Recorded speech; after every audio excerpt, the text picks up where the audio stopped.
Salut à toi, bienvenue sur My White Finance. Aujourd'hui, dans cette vidéo, je vais te parler du plus gros projet de même coin du moment. C'est Pengy Penguin. Tu en as certainement entendu parler avec sa crypto.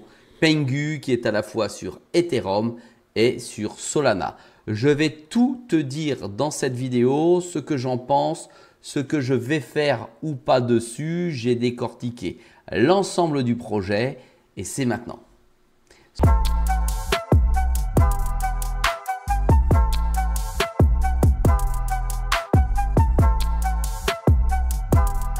Sois le bienvenu dans cette vidéo. Je te rappelle qu'ici, il n'y a pas de conseil en investissement. Je te montre ce que je fais et comment je le fais. Ici, nous sommes sur le site de Pengy Penguin et naturellement, ça flash, c'est plein de couleurs, mais il ne faut pas s'y fier car effectivement, il a été dit que l'objectif était de réussir à détrôner Disney. Oui, tu as bien entendu, ça n'est pas une blague, ça circule, détrôner Disney avec le Pengy Penguin. C'est pas une blague. Allez, on s'attelle tout de suite à regarder les fondamentaux, comment celui-ci fonctionne. Et ensuite, on y verra sur les estimations de prix, regarder si c'est le bon moment de rentrer dessus. Assis-toi confortablement sur ta chaise ou dans ton canapé. Ça va être un petit peu long puisqu'on va passer l'ensemble des points du projet les uns après les autres. Je précise tout de même que dans cette vidéo, je ne suis que très rarement investisseur sur des mêmes coins puisque ça ne repose sur rien du tout, si ce n'est des dires d'affabulateurs ou de plaisir de communauté. Mais là, pour le Pengu, c'est complètement différent puisque vous allez vite comprendre qu'ils ont déjà ou il a déjà un pied dans la réalité. Allez, pour ce faire, je t'ai réalisé, comme j'aime bien, un contenu écrit. Comme ça, tu peux stopper la vidéo pour aller relire ce que je t'ai dit et reprendre au début. Allez, le paradoxe de Pengu, c'est que c'est une opportunité d'investissement à double tranchant. Le potentiel d'une marque mondiale face à des risques de gouvernance critiques. Ce tableau de bord que je vais te montrer est finalement conçu pour analyser l'ensemble des fondamentaux. Allez, la thèse de l'investisseur. On est toujours orienté vers l'investisseur, d'accord? L'investissement sur Pengu repose sur une dichotomie, d'accord? D'un côté, il y a une stratégie de construction de marque et de propriété intellectuelle, d'accord, qui est exceptionnellement démesurée. D'accord? Et elle est superbement bien exécutée. De l'autre, tu as des failles de gouvernance et de sécurité qui ne peuvent absolument pas être ignorées dans ce projet. C'est une section qui décompose finalement les deux facettes de l'argument. Il y a un côté marketing qui est ultra poussé et vraiment très performant. Et d'un point de vue technique, ça laisse presque totalement à désirer parce qu'il y a plein de failles, tant dans les équipes que effectivement dans le côté technologique. Donc nous allons voir ce qui fait que le Pengu peut exploser et nous allons voir ce qui fait que le Pengu peut se vautrer. La thèse haussière, déjà pour commencer, soyons positifs. Le potentiel du Pengu est soutenu par une entreprise tangible qui transforme un mème, donc le même coin, en un empire de propriété intellectuelle. Ça, c'est fort, c'est du jamais vu à ce jour, d'être à la fois dans le Web3 et tu vas voir dans les magasins aux États-Unis ou même dans le monde. Alors, un même coin avec des fondamentaux génère des revenus réels via la vente de jouets et de partenariats. Tu as bien entendu. On peut aller acheter le petit pingouin à l'effigie de la multitude de NFT qui existent directement dans les magasins pour les collectionner et pour pouvoir les avoir. D'ailleurs, sur les boîtes, tu as un QR code qui te permet de générer ton NFT et d'obtenir ton unique, mais j'ai bien dit unique petite figurine. Donc, on est à la fois dans le monde des NFT et dans le monde des réels des figurines. On est à la limite du manga, tu comprends ?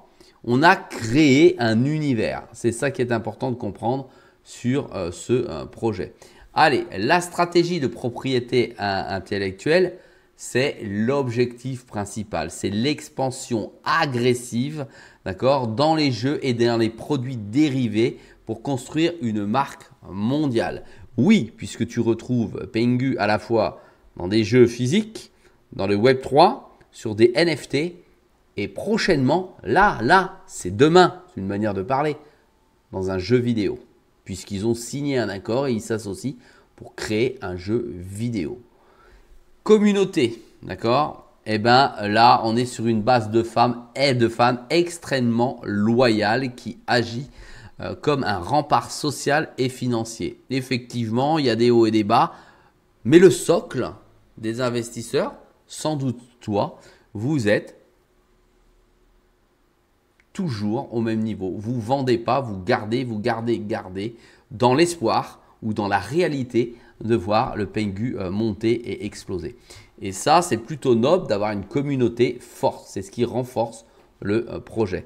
Ensuite, nous avons un leader. C'est donc le leadership du visionnaire. C'était un membre qui a repris à l'ancien, sans rentrer dans l'histoire qui s'est passé, je te laisse aller faire tes propres recherches, qui a repris finalement l'ensemble du projet à son compte pour le lancer, poussé par la communauté. Donc un redressement spectaculaire a eu lieu, prouvant qu'une capacité d'exécution de premier ordre était possible pour ce type de projet. Ça, ce sont tous les points positifs du projet. Maintenant, je vais m'attarder un petit peu plus sur la thèse baissière, donc les points négatifs qui pourraient tirer ce projet vers le bas. Allez, il y a des risques critiques, d'accord, et de véritables risques concernant la gouvernance de ce projet et concernant des menaces de sécurité qui sont directement liées à la valeur de ton investissement ou de mon investissement si j'en possédais en portefeuille. Aujourd'hui, j'en ai absolument pas en portefeuille. Donc, premièrement, vente opaque par l'équipe. Effectivement, des transferts massifs vers des bourses sans communication créant un conflit d'intérêts. Ça, c'est une réalité. Deuxième élément qui peut faire baisser cette crypto, absence d'audit de sécurité. Complètement absurde, mais c'est une réalité. Les contrats intelligents n'ont pas été audités, exposant des risques techniques et catastrophiques pour la communauté. Point numéro 3, la gouvernance opaque. C'est un manque de transparence flagrante sur les décisions et les finances du projet. On n'a pas d'infos. Tu as l'impression que c'est centralisé, tu vois. On est dans du marketing pur, c'est centralisé, c'est ça que ça veut dire. En gros, quatrième élément, ça enjoint des risques extrêmes, de volatilité extrême du marché et des incertitudes réglementaires. La tokenomique et la performance. Alors, j'ai essayé de te réunir à la distribution de l'offre totale. Tu as pour la communauté Pengu ici, tu as d'autres communautés, tu as l'équipe, tu as les liquidités, etc. qui se trouvent ici. Ici, communauté 25,9%. Autre communauté 24,12%. Équipe 17,18%. Liquidité 12,35%. Pour l'entreprise, 11,48. Si tu les additionnes, c'est énorme, la propriété du Pengu, finalement. Voilà, donc c'est à risque. Bien public, 4%. Marketing, 4% d'allocation et 0,35% pour les FTT, les détenteurs de FTT. Voilà. Performance historique, ça a explosé et ça a failli toucher, on va aller le voir tout à l'heure, les 7 centimes de dollars. Et aujourd'hui, ça tourne aux alentours des 0,28 à 0,3 à 3 centimes. Voilà, en gros, c'est ça. Voilà. Ensuite, la stratégie. D'accord? Stratégie. Pengu se distingue par une stratégie qui va au-delà de la simple spéculation. Il faut que tu aies quand même ça en tête. Derrière, il y a la stratégie marketing, de la propriété intellectuelle, de la marque. Ça, c'est ultra important et ultra porteur. C'est ça qui rapporte de l'argent à l'entreprise qui gère cette blockchain avec Pengu, pas la blockchain, pardon, qui gère ce jeton puisque tu le retrouves sur Ethereum et sur Solana. D'accord? Ces avantages sont concurrentiels, ils sont énormes parce que ça repose finalement sur un modèle économique tangible. Tangible, je te rappelle que ça veut dire qu'il existe. On peut le toucher, on peut le prendre. Il existe. D'accord? On n'est pas dans la digitalisation. Et tu as en plus une communauté derrière qui est exceptionnellement engagée. Je le répète, la communauté est exceptionnellement, j'ai du mal, engagée. D'accord? Alors, c'est un nouveau paradigme pour les mêmes coins, puisque finalement, le Pengu est en concurrence directe avec le Doge, d'accord? Et avec le SHIB, qui est le Shiba. Voilà. Les deux ici crypto ne fonctionnent que sur le Web 3. Voilà, c'est tout. Alors que là, c'est soutenu par la propriété intellectuelle. C'est-à-dire que ça vend des licences, ça va échanger des NFT, d'accord? Ça va donner de la valeur dans l'échange. Ça apporte quelque chose, de la joie à des enfants, à des adultes, d'avoir la petite figurine, d'avoir l'histoire du dé ou du pingouin, d'accord? D'avoir la possibilité de collectionner, que ce soit la collection numéro 1, que ce soit la sous-collection, que ce soit la totalité, peut construire, d'accord, quelque chose avec cette figurine, avec cette marque. C'est ce qu'il faut bien comprendre. Voilà. Donc finalement, ça permet d'avoir une force dans la stratégie et le gros avantage, c'est le rempart que procure cette fameuse communauté. D'accord? Voilà, ça il faut bien le comprendre, c'est plus important que la plupart des autres cryptos. Je suis en train de dire ça et pourtant je suis pas du tout même coin. Allez, le catalyseur ou les catalyseurs d'avenir concernant ce projet. L'avenir de Pengu est lié à des catalyseurs qui sont majeurs et qui pourraient transformer sa valorisation. Mais quand je dis transformer, ça pourrait la faire monter vraiment to the moon. D'accord? L'approbation d'un ETF. Ouais, tu as bien entendu. L'approbation d'un ETF. Je ne sais pas qui a eu le culot d'eux, mais en tout cas, une institution financière a fait la demande d'une approbation d'un ETF, d'accord? Et ensuite, l'application de la feuille de route sont des clés dans la croissance future. Alors, de quoi s'agit-il? D'accord? L'ETF, ça pourrait être un pont vers la finance traditionnelle. Il manquerait plus que ça. D'accord? Donc, on a quoi? On a les jetons Pengu qui représentent entre 80 et 95% de l'allocation. Pour l'ETF, je parle, d'accord? Les NFT Pengu Penguin pour 5% à 15%. Et Sol et ETH, c'est de manière modérée, c'est très très faible à l'intérieur.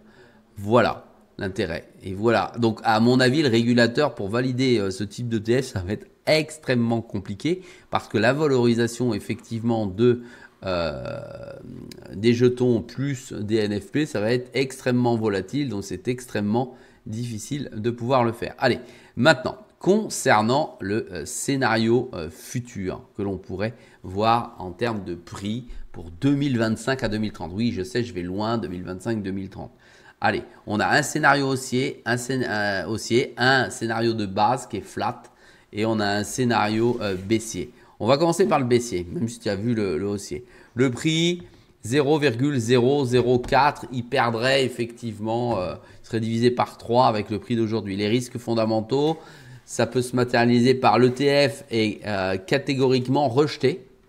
D'accord? Ça le ferait descendre vers le bas. Les ventes de ce jeton par l'équipe s'intensifient, c'est-à-dire que l'équipe va vendre finalement sa participation, ça ferait baisser la valeur du jeton.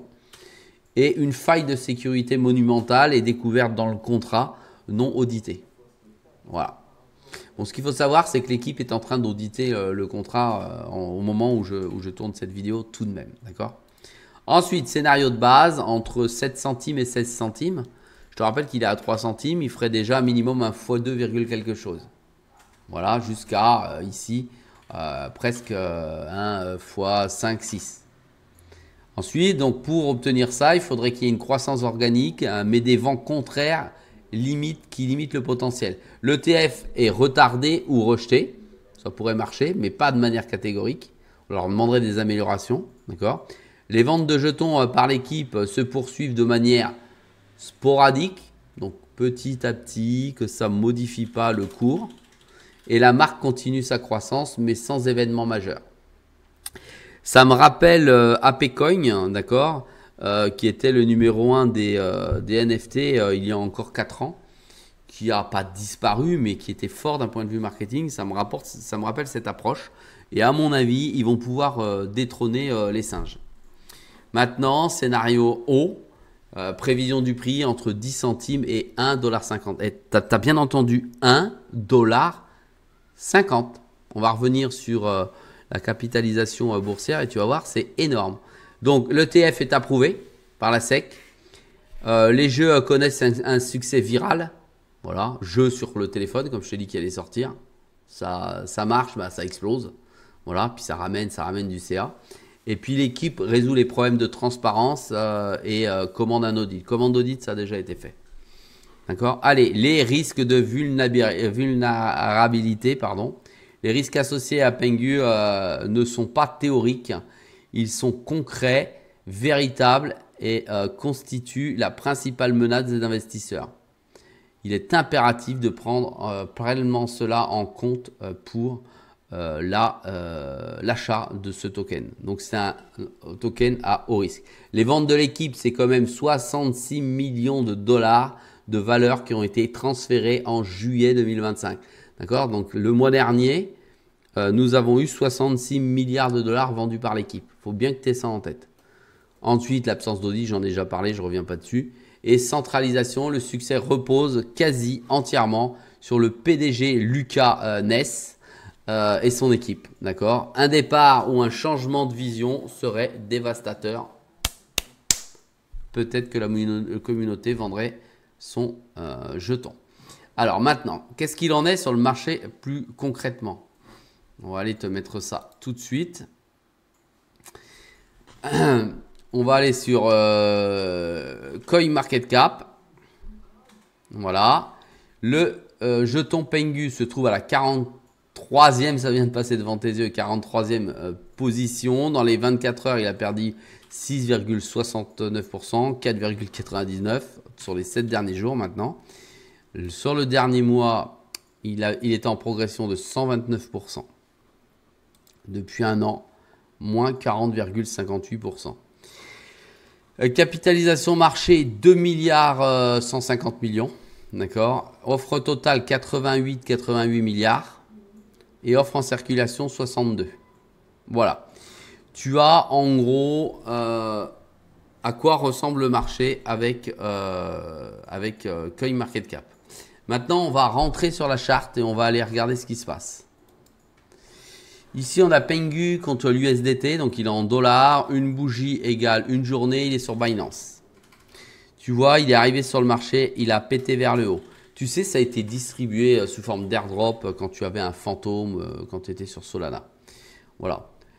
J'en ai reçu plein à l'époque que j'ai vendu, pour te dire. Il est monté là, j'ai vendu la quantité à peu près à ce niveau-là. Et depuis, il est descendu. Et là, il est remonté au même niveau auquel j'ai vendu à peu près. Parce que ça m'avait été offert. Tu vois, ici, il est là. Ici, tu as le canal de régression. Avec la droite en rouge ici de régression au centre. Je mets ma croix.